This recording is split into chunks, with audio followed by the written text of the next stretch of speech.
The 1970s, often overshadowed by Vietnam and Watergate, holds a special place in the hearts of those who experienced its unique charm. A decade where disco ruled, chia pet hairstyles flourished, and simplicity thrived, it was an innocent era. So, what were the best things to experience during the 1970s? Let's find out. So first, let's check out something we all love: music. In the 1970s, music wasn't just about the melodies. It was about the unique experience of vinyl, cassettes, and the mysterious 8-tracks. Vinyl, those big round discs, was like a musical treasure at home. With album sleeves to hold, it made listening a tactile joy. Cassettes were the go-to for portable beats. You could flip them over, rewind, and mix your own tapes.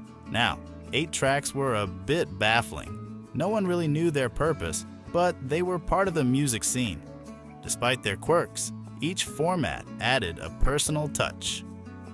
Vinyl demanded attention and care, with the ritual of placing the needle just right. Cassettes let you create mixtapes for crushes or road trips.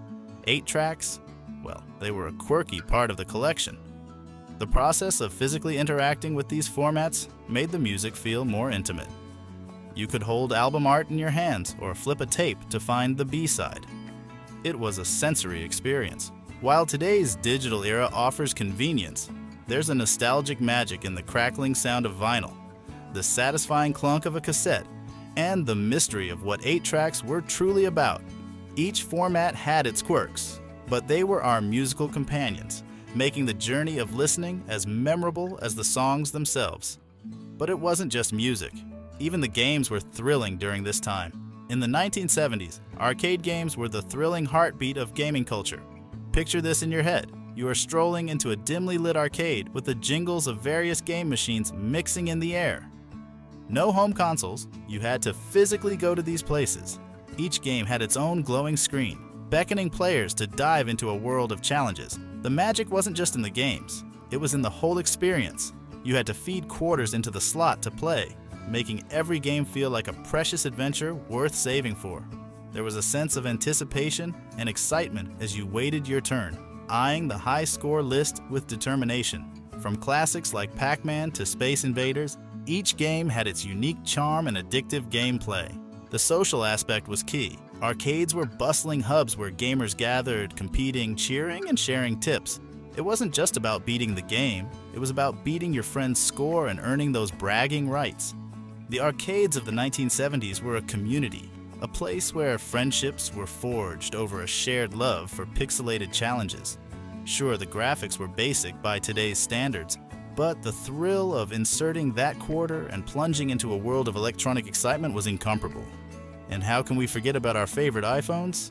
Well, there weren't any. The 1970s were a phone era of chords, creativity, and caution. No sleek mobile phones. Instead, it was landlines with spiraled cords that stretched like lifelines to the outside world.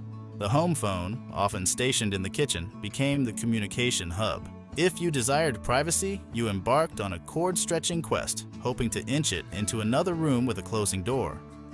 But the main challenge was, how far could that cord reach before it snapped back? It was a game of strategic maneuvers to escape the prying ears of family members. If the cord fell short, you resorted to whispered conversations, navigating the delicate balance between secrecy and openness. These phones weren't just devices, they were family artifacts. Rotary dials require a patient finger dance to dial a number. And forget about caller ID, you never knew who was on the other end until you answered. Missing a call meant waiting by the phone, not carrying it in your pocket. Despite the limitations, these phones were lifelines, connecting us to friends and family. Thus, the 1970s were simple times when everyone was happy even without the facilities we have today. Obviously, there weren't any couch potatoes, and they even got to experience the first Star Wars movie wearing stylish bell-bottoms. So, which is your favorite part of the 1970s? Let us know in the comments, and don't forget to like and subscribe.